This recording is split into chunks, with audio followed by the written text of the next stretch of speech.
Assalamualaikum warahmatullahi wabarakatuh.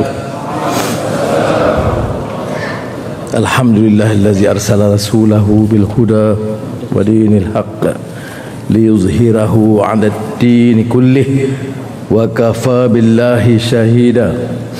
Wa usalli wa sallim ala rasulihil karim wa ala alihi wa sahbihi ajma'in.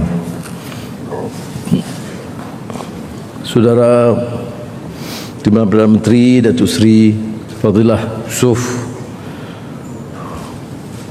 Menteri-Menteri, Kansi Ketua Susunan Negara, rakan-rakan saya muliakan, alhamdulillah kita mengatur syukur kepada Allah SWT.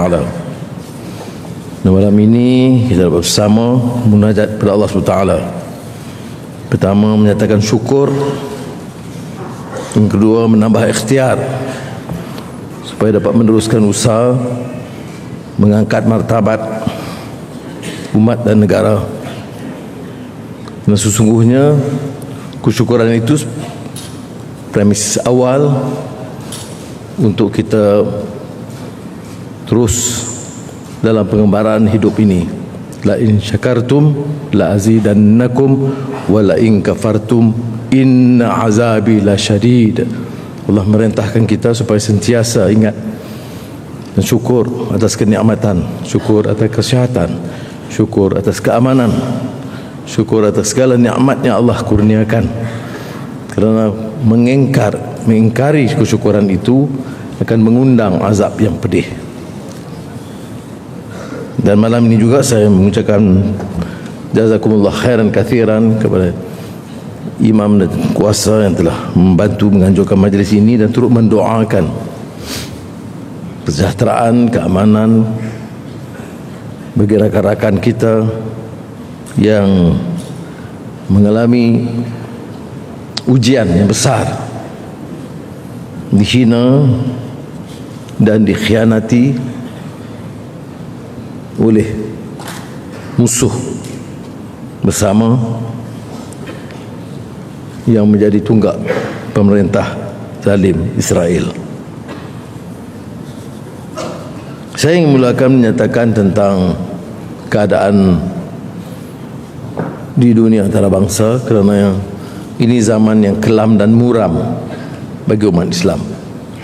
Kerana seluruh dunia dengan kekuatan dan pengaruh sosial media sosial dapat menyaksikan bagaimana kejam dan ganas dan hilang pertimbangan peri kemanusiaan, bukan saja Israel tetapi kerana dukungan kuasa-kuasa besar, dan hilang martabat dan maruah dan dignity kemanusiaan itu sendiri. Dan seperti mana yang banyak dikupas, tidak mungkin kekuatan Israel sahaja yang dapat meneruskan keganasan tanpa dukungan beberapa kuasa dunia barat. Maka apa yang kita pelajari dan alami dulu tentang sejarah penjajah dan imperialisme yang kemudian membuka ruang tentang sikap yang disebut pertamanya Orientalism dan kemudian Islamofobia, itu ternyata sangat menebal dalam pemikiran dunia barat. Di beberapa tempat lain kita telah hujah bagaimana usaha itu diteruskan dari zaman penjajahan lagi, seperti mana yang kita tahu nota yang ditulis oleh Stamford Raffles di Singapura tak kala mengemukakan minutes tentang pendidikan Melayu untuk tanah Melayu, seperti mana juga Lord Cromer di Mesir, Macaulay di India, yaitu andai kata ada kebebasan sekalipun, pemikiran captive mind terjajah itu masih mengekal. Dan seperti mana yang sedia kita maklum,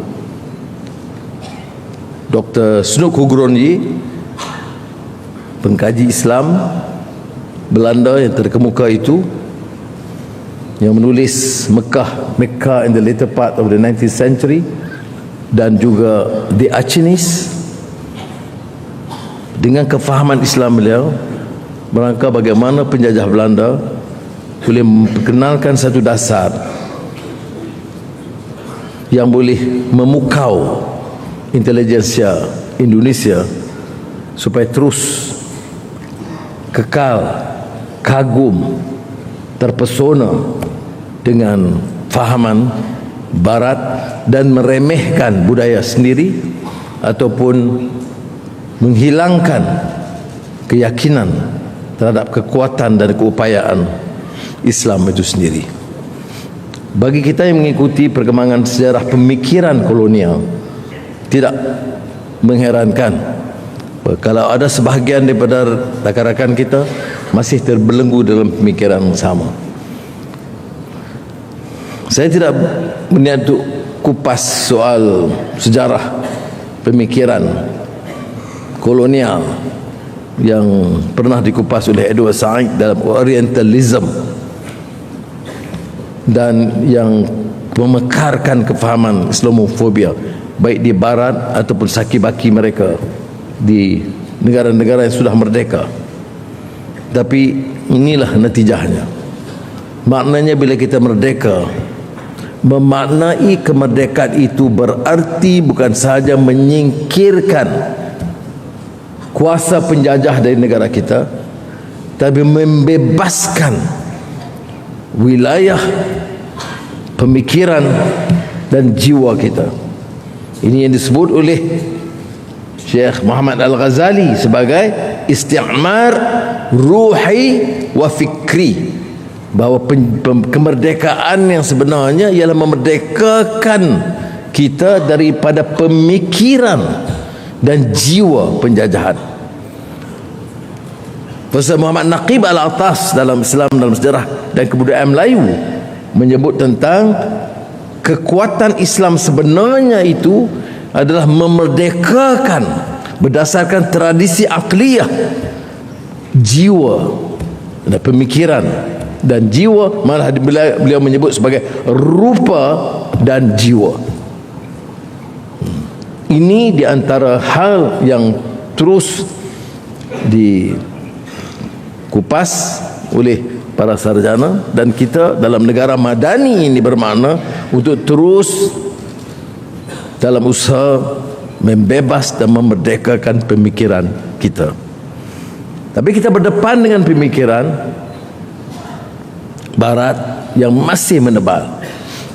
Kita tidak pertikai soal kemanusiaan, universalism, demokrasi, hak asasi yang dibicarakan. Yang kita pertikaikan adalah semua istilah-istilah yang memukau ini tidak diamalkan kerana perbedaan layanan. Bila bicara soal hak kemanusiaan dan hak asasi di Barat dengan apa yang berlaku di dunia Islam. Sebab itu saya mulakan dengan meminta kita supaya memerdekakan diri dan jiwa kita daripada pengaruh dan seki-baki itu. Dan kalau mau jadikan negara ini negara madani, maka kita mesti angkat martabat kita supaya menjadi manusia yang memaknai kemerdekaan rupa dan jiwa. Di beberapa tempat lain dalam seminggu dua ini saya bicarakan soal yang disebut oleh marhum Malik bin Nabi tentang inner struggle of conscience, bahawa kemerdekaan dan jiwa merdeka itu mestilah pancaran dari hati nurani dan sanubari kita, baru berikan makna. Bukan saja menciplak, tetapi mampu menyaringi secara bijak, secara hikmah dari segi pancaran keyakinan kita sendiri. Di San Francisco beberapa hari yang lalu saya berkesempatan mewakili rakyat Malaysia menerima undangan Presiden Joe Biden Amerika Syarikat, semua ketua-ketua negara Asia dan Pasifik hadir.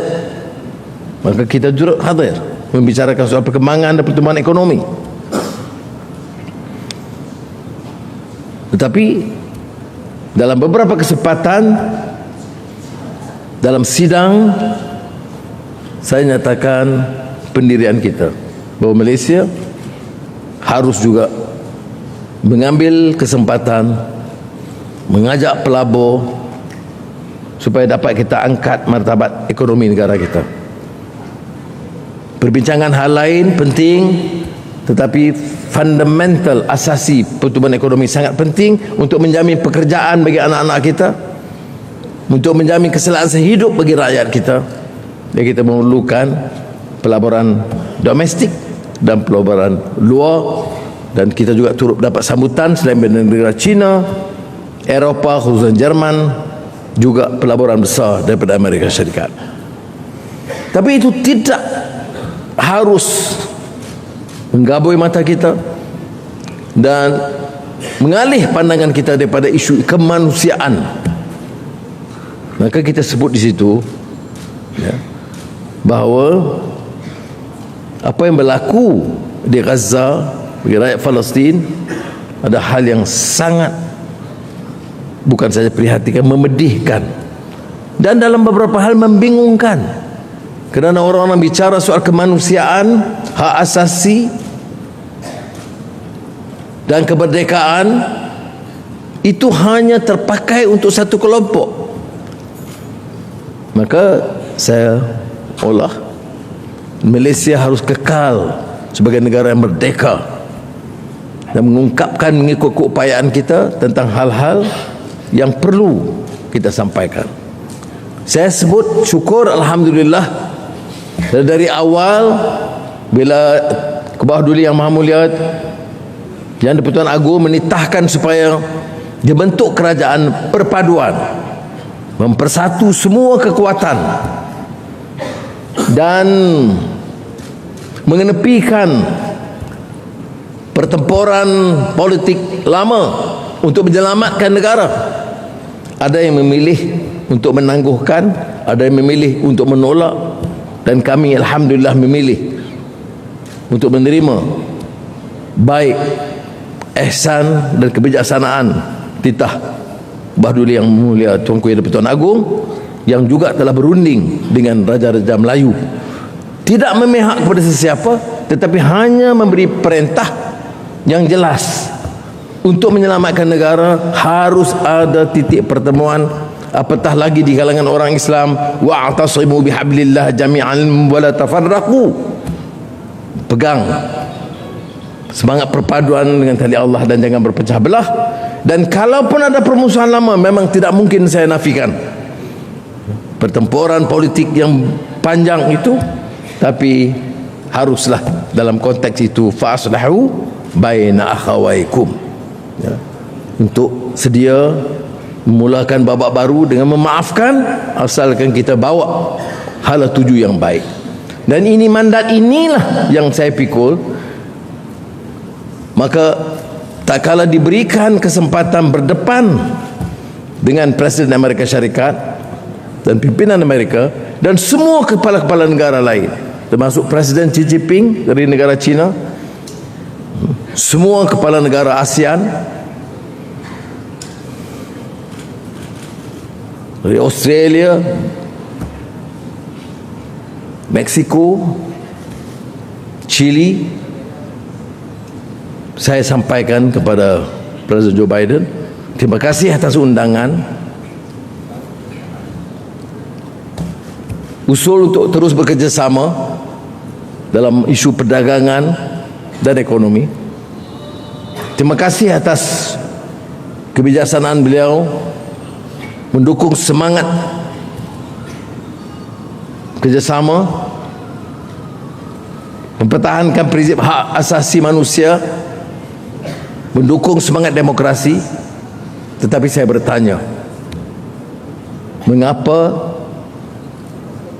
menuntut semua pihak menghukum Rusia kerana menakluki sebahagian daripada wilayah penduduk Rusia majoriti di Ukraine dan menyatakan itu sebagai keganasan, penganiayaan, kezaliman, tetapi membisu bila rakyat Palestin khususnya Gaza ditindas, dicerobohi, dikhianati, dibunuh, dihina dan dirampas hak mereka.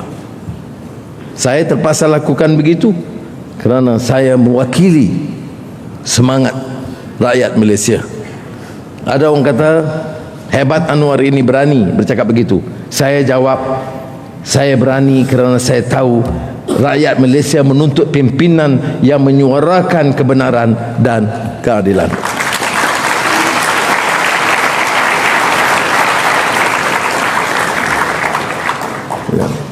Dan saya menyatakan Amerika sebagai negara kukuh yang besar yang mendukung perjuangan dan kekuatan Israel yang ada, harus bertindak segera menghentikan, dan saya sebut end the aggression and stop it now, kerana menangguhkan satu hari saja lagi bermakna masih ramai lagi yang terbunuh dan terkorban.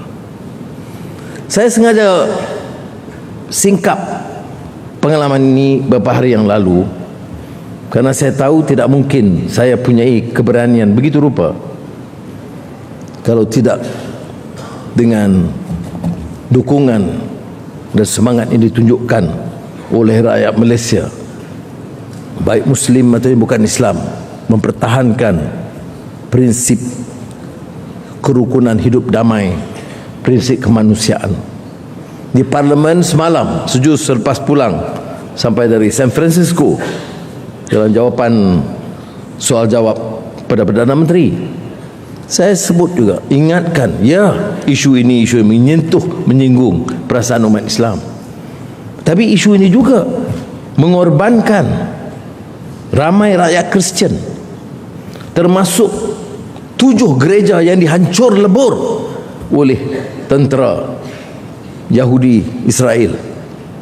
Sebab itu bagi Malaysia, kita mengajak rakan-rakan kita Islam dan bukan Islam untuk melihat ini sebagai isu kemanusiaan, isu kezaliman yang harus didukung oleh semua rakyat Malaysia, Muslim dan bukan Islam.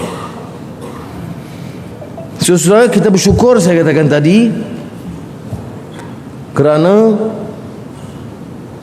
setelah terbentuk kerajaan perpaduan yang didukung bukan saja oleh Pakatan Harapan, Keadilan, DAP dan Amanah, tetapi oleh UMNO dan Barisan Nasional di bawah pimpinan Datuk Seri Zahid, yang memberikan komitmen dan dukungan yang kukuh supaya terbentuk kerajaan yang kukuh, yang bersatu padu, yang boleh mengangkat martabat rakyat dan negara ini.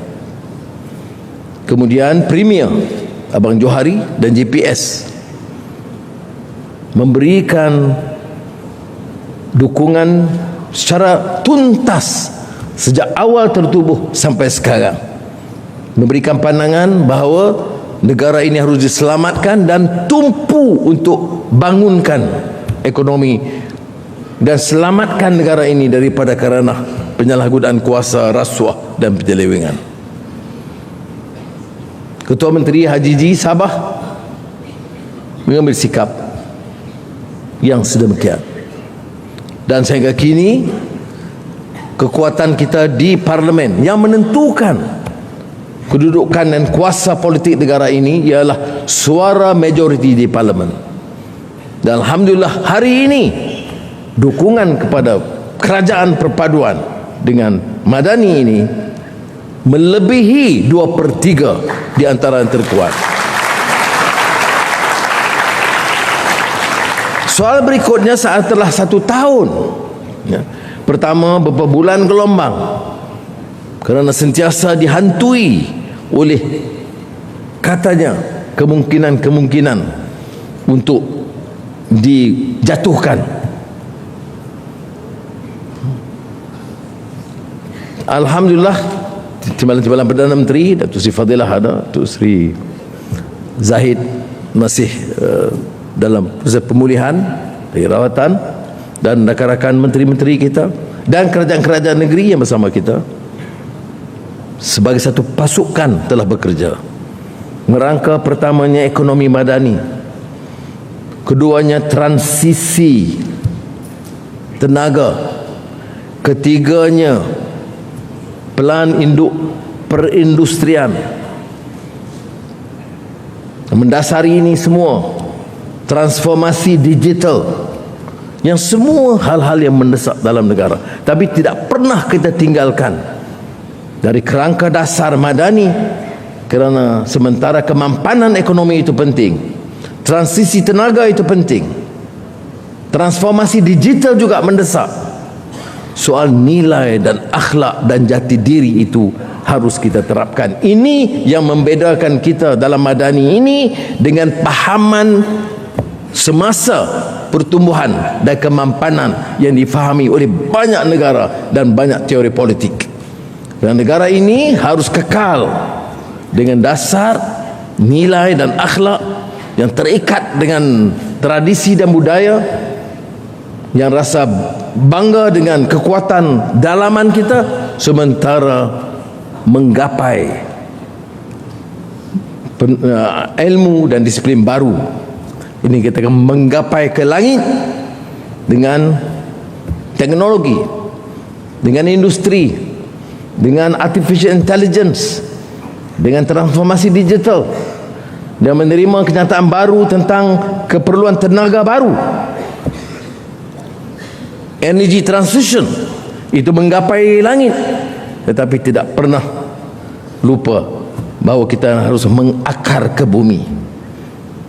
Ini kekuatan kita dalam madani, menggapai langit tapi tetap mengakar ke bumi. Dia sejak hanya menggapai langit, menuntut perubahan teknologi dan sebagainya, meninggalkan akhlak dan nilai. Ini kita lakukan, dan kita tidak boleh ketepikan kelemahan-kelemahan yang ada yang harus diperbaiki. Apa dia kelemahan yang kita berisi? Di beberapa tempat saya ulas bahawa mengikut salah satu kajian yang sangat mendalam, kukuh, yang disebut BCG, kajian kedudukan Malaysia selama 20 tahun silam. Kajian itu meliputi pertumbuhan, pelaburan, kesihatan, pendidikan dan semua lain prasarana. Bukan hanya pertumbuhan, bukan sahaja ekonomi, yang disebut Sustainable Economic Development Assessment. Sustainable Economic Development Assessment. Sustainable kerana merangkul semua aspek. Penilaian sama ada kekuatan dalam negara kita. Jawabnya ya. Asas kita kukuh. Tetapi dari tahun sekitar 2000 sehingga 2020, itu 20 tahun, kekuatan ini tidak berkembang. Dilihat dari SEDA, Sustainable Economic Development Assessment, kita kalah dalam persaingan dengan Vietnam, Singapura tentunya, malah Indonesia. Oleh kerana kekuatan asal kita, threshold itu agak kukuh, maka ada dalam beberapa bidang mereka belum dapat melangkau mengatasi kekuatan kita. Tetapi ternyata selama 20 tahun mengikut kajian SEDA, tidak ada perkembangan yang membanggakan apalagi menakjubkan. Maka inilah cabaran kita. Setahun konsolidasi, kuatkan, merangka beberapa kekuatan, selesaikan masalah-masalah asas rakyat, termasuk pendidikan dan sekolah daifnya, kemudahan kesehatannya, prasarana asasnya, rumah-rumah polis dan tenteranya, kelengkapan kawasan perbatasan, sektor keselamatan, semua itu dirangka. Rupa-rupanya banyak lompongan dan kelemahan, dan kelemahan yang agak ketara ialah kelemahan tata kelola.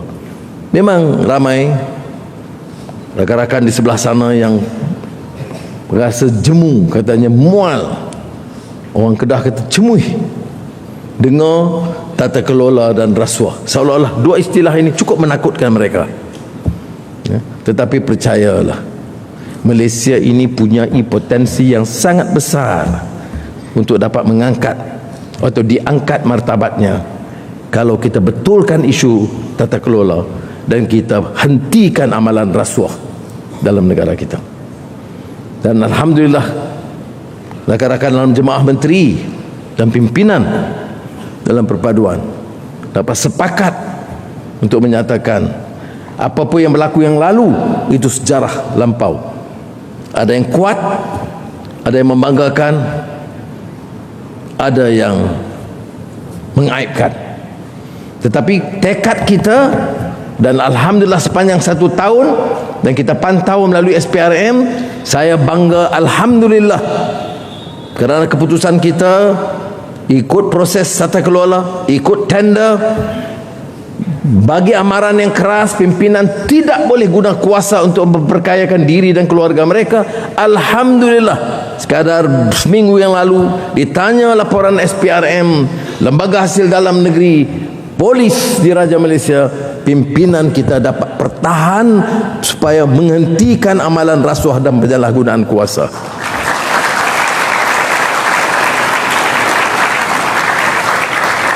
Tetapi masalah ini belum selesai seluruhnya, kerana kecurangan-kecurangan ini masih berlaku dan harus kita gempur dengan segala kekuatan yang ada. Dan saya mohon kerjasama untuk kita langkah ke depan ini. Selain membetulkan prasarana awal, tahun ini setelah 1 tahun, ke mana kita? Mana arah tuju kita? Saya jawab,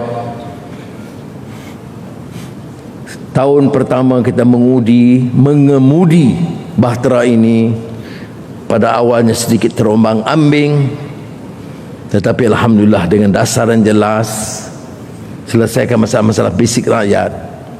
Cukup 1 tahun, maknanya percayalah dengan mandat yang ada, tahun ini kita akan mula dengan lebih tegas dan lebih jelas untuk membangunkan ekonomi negara dan keras menghadapi segala barang tentangan dan rintangan atau percobaan merosakkan sendi negara kita dengan penyalahgunaan kuasa dan rasuah.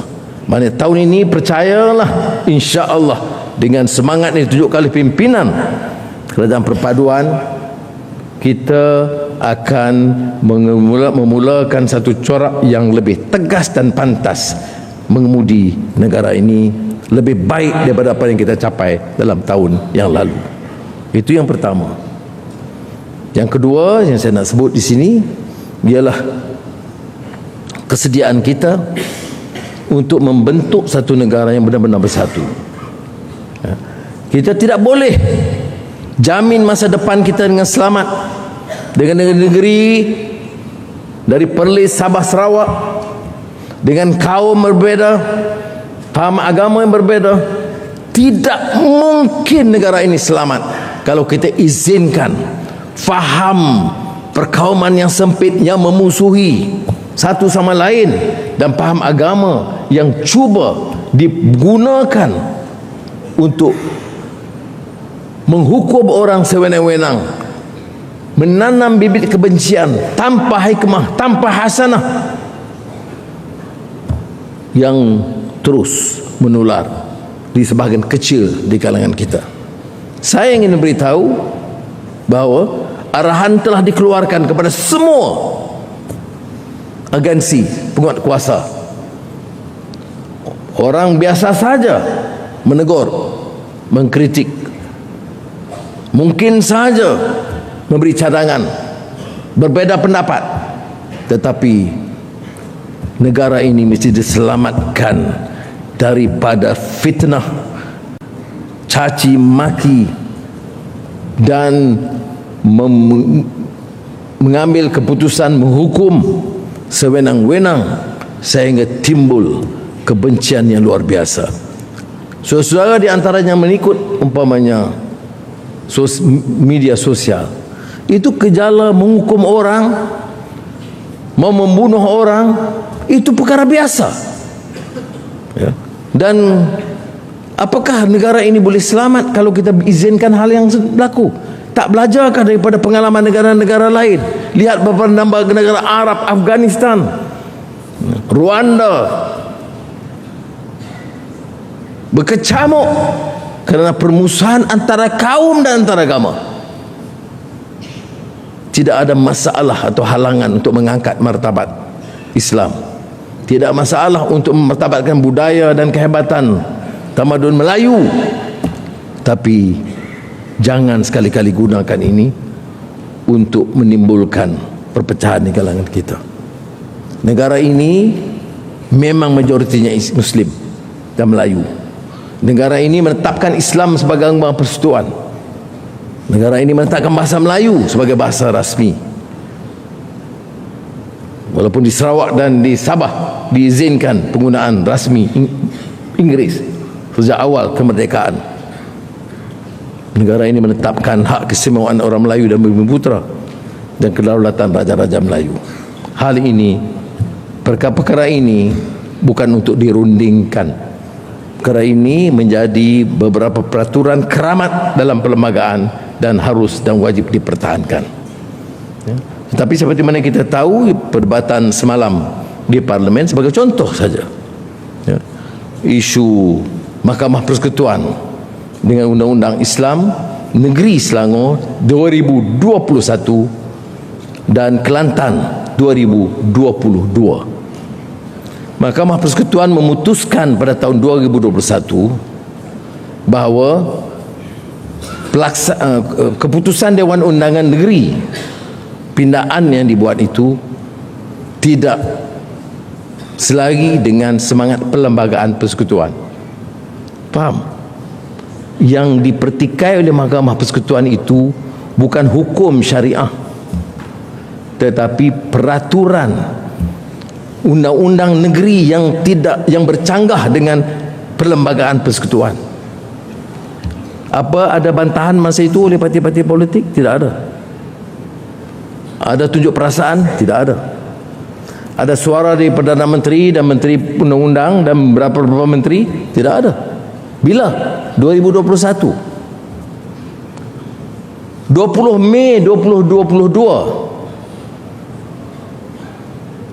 Mahkamah memutuskan menetapkan tarikh bantahan daripada beberapa peguam di Kelantan terhadap undang-undang Kelantan, bukan terhadap kandungan undang-undang itu, terhadap proses kelulusan yang dibuat yang pada pendapat mereka bertentangan dengan perlembagaan Mahkamah Persekutuan. Ketua Hakim Negara menyuarakan pandangan, mengatakan keputusan yang bakal dibuat oleh Mahkamah Persekutuan tidak berkaitan dengan kandungan syariah, tetapi berkaitan semata-mata sama ada undang-undang yang dipindah atau diperkenalkan di Kelantan itu selari dengan perlembagaan atau tidak. Apa yang disuarakan di luar? Bahawa kerajaan ini cuba mempertikaikan syariat. Yang 21 keputusan itu dari tahun 2021, tidak kena dengan saya atau kerajaan sekarang. Mei 2022, bukan Anwar Perdana Menteri, bukan Naim Menteri Agama, bukan Fadilah Timbalan Perdana Menteri. Ya. Apa saya nak salahkan mereka? Tidak. Tapi jangan salahkan kita. Isu ni apa? Isu tunggu keputusan Mahkamah Persekutuan. Tapi apa keputusan kita?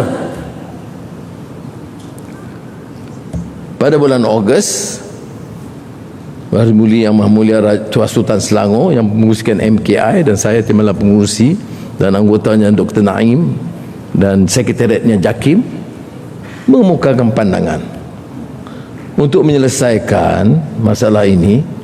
Kita kaji, ada jatuh kuasa dengan orang badan pakar undang, ulama, pakar hukum Islam, kaji bagaimana boleh kita pindah supaya memberi sedikit kuasa tambahan di negeri dan juga di persekutuan. Itu telah diputuskan. Siapa yang putuskan? Kerajaan Perpaduan. Apakah diputuskan sebelumnya? Tidak. Siapa yang dihukum? Kita. Siapa yang dikatakan menentang syariah? Kita. Sebab itu kita harus terikat dengan fakta. Jangan melakukan tuduhan sembrono, sebarangan dan menghukum sewenang-wenang. Ya. Negeri-negeri tidak boleh buat pindaan sewenang-wenang. Kalau tidak, Kelantan ada undang-undang lain, Sarawak ada undang-undang lain, Pulau Pinang ada undang-undang lain.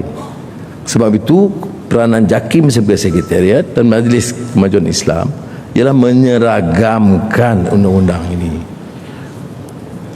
mengambil kira juga hak orang Islam dan hak orang bukan Islam. Orang bukan Islam jangan tuntut supaya pelaksanaan Islam itu tidak boleh ke atas orang Islam. Orang Islam jangan paksa Islam dan syariah itu kepada bukan Islam. Itu kefahaman kita daripada awal. Siapa yang kemukakan pindaan yang paling kukuh dalam sejarah kita tentang kuasa mahkamah syariah? Itu perkara 121, satu dalam kurungan tahun 80-an, akhir 80-an. Itu saya kemukakan dengan nasihat KSN pada masa itu, Tan Sri Hashim Aman, dan kerangka undang-undang yang dikemukakan oleh Allahyarham Profesor Ahmad Ibrahim, Dekan Fakulti Undang-Undang Universiti Melaya, kemudian kuliah undang-undang Universiti Islam Antarabangsa.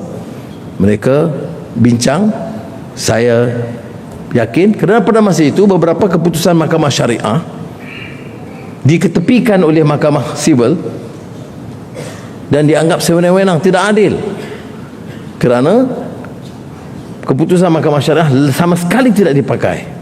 Sebab itu kita pindah 121(1)A. Siapa yang kemukakan? Saya kemukakan. Kemudian dibentangkan di parlimen, diluluskan.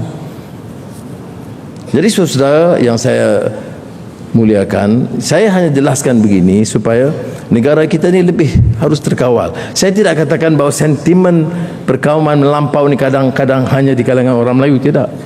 Ada juga yang di kalangan bukan Islam, ya, yang kemudian menyindir saya. Dia kata Anwar terlalu sibuk pertahankan hak rakyat Palestin, padahal nasib kami tidak terbela. Seolah-olah ada sekolah-sekolah bukan Melayu yang dibom, rumah-rumah yang dimusnahkan, dan bayi yang dibunuh. Tidak ada, jangan fikir begitu.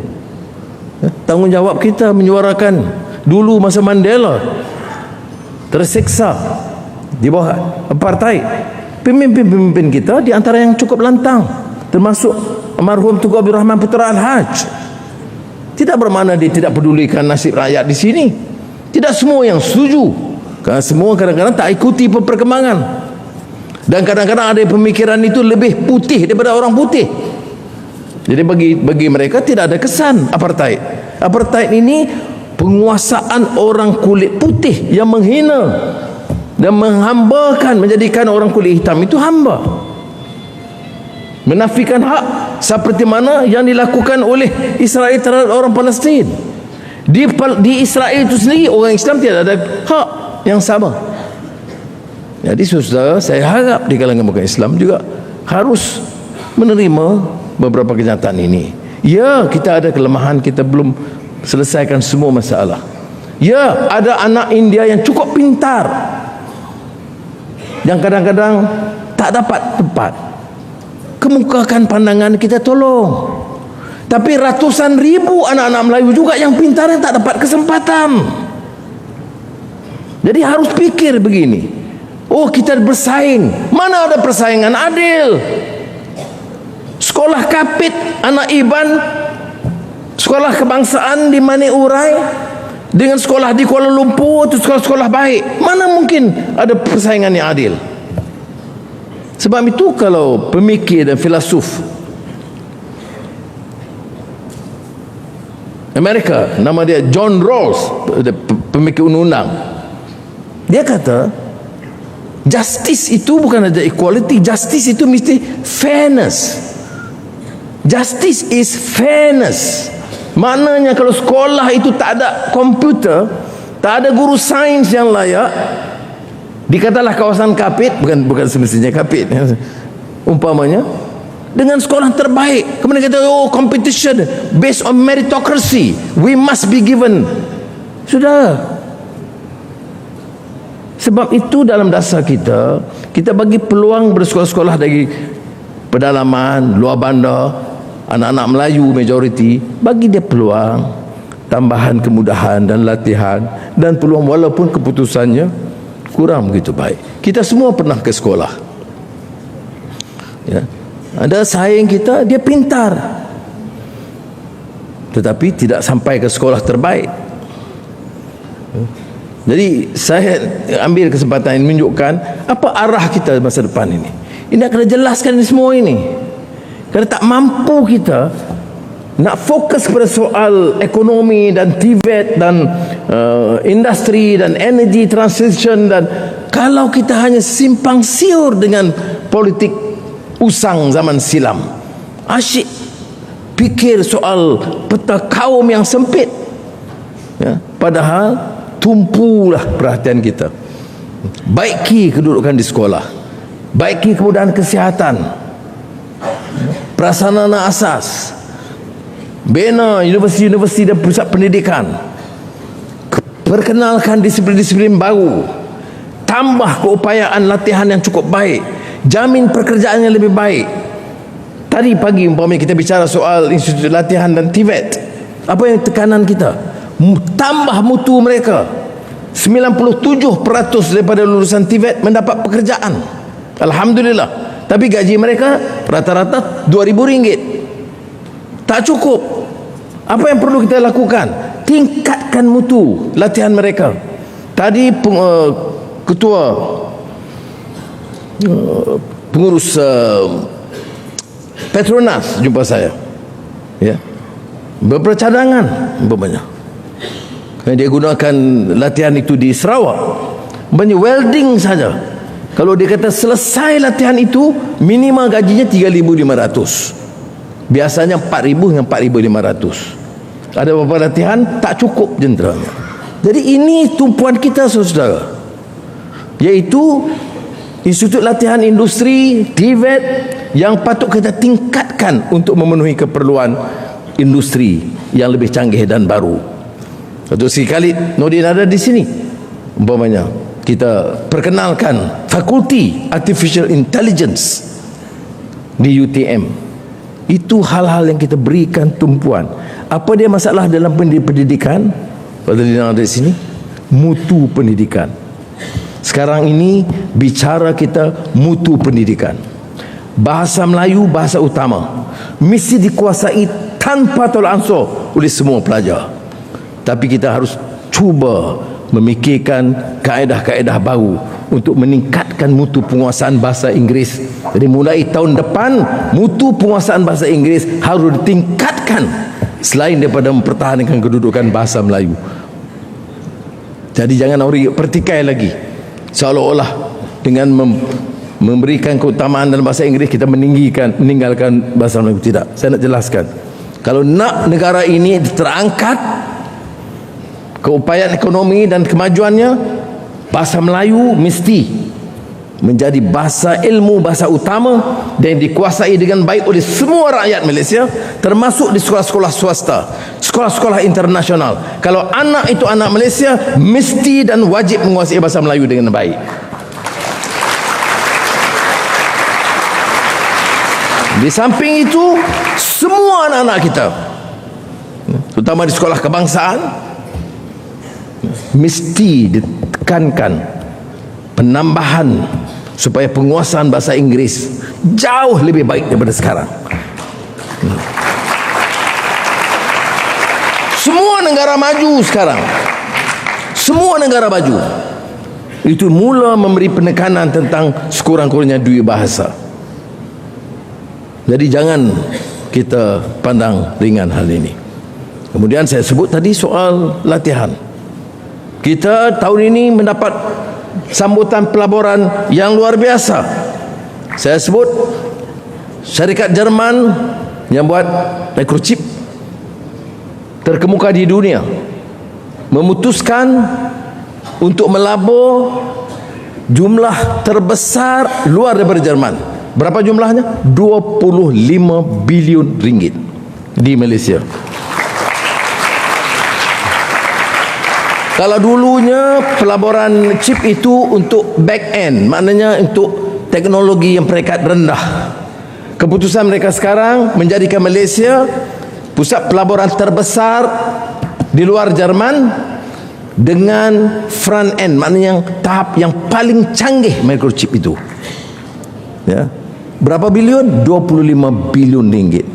Maknanya kita harus latih anak-anak kita yang lulusan TVET dan jurutera dan lain-lain dalam bidang matematik, sains, teknologi, digital, supaya dapat memenuhi keperluan syarikat itu. Kalau tidak, dia akan ambil kepakaran daripada negara asing. Geely Proton telah mengembangkan kegiatan di Tanjung Malim,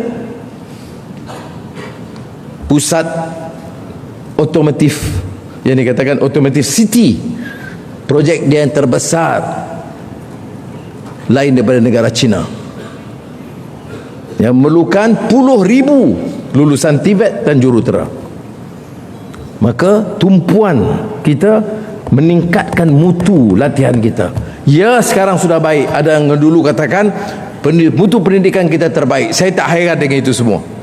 Banding dengan dunia nombor 3, nombor 10, saya tak peduli itu semua. Yang saya tahu, tugas kementerian-kementerian ini mesti tingkatkan mutu lebih baik daripada anda sekarang, supaya semua industri ini akan memanfaatkan kekuatan dan pelatih dari yang lulusan dari Malaysia sendiri.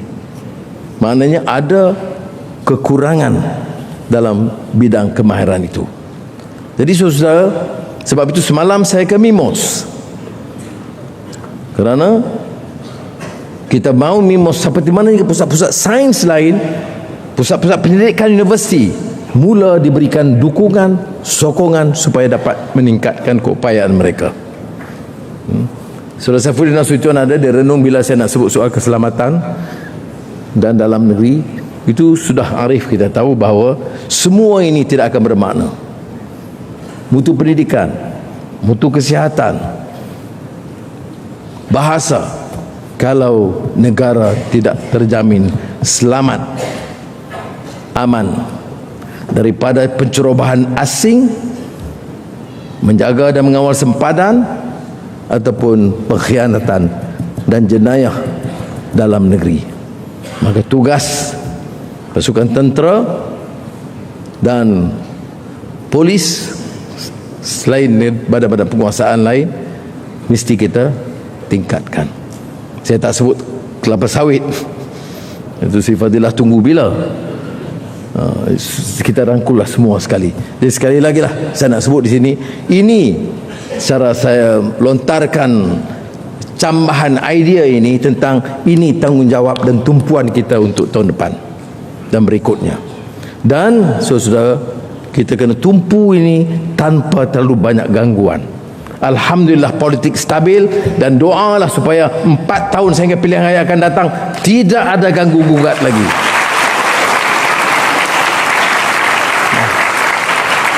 Kerana kita jadi menteri atau Perdana Menteri dan menteri-menteri bukan untuk punggah kekayaan.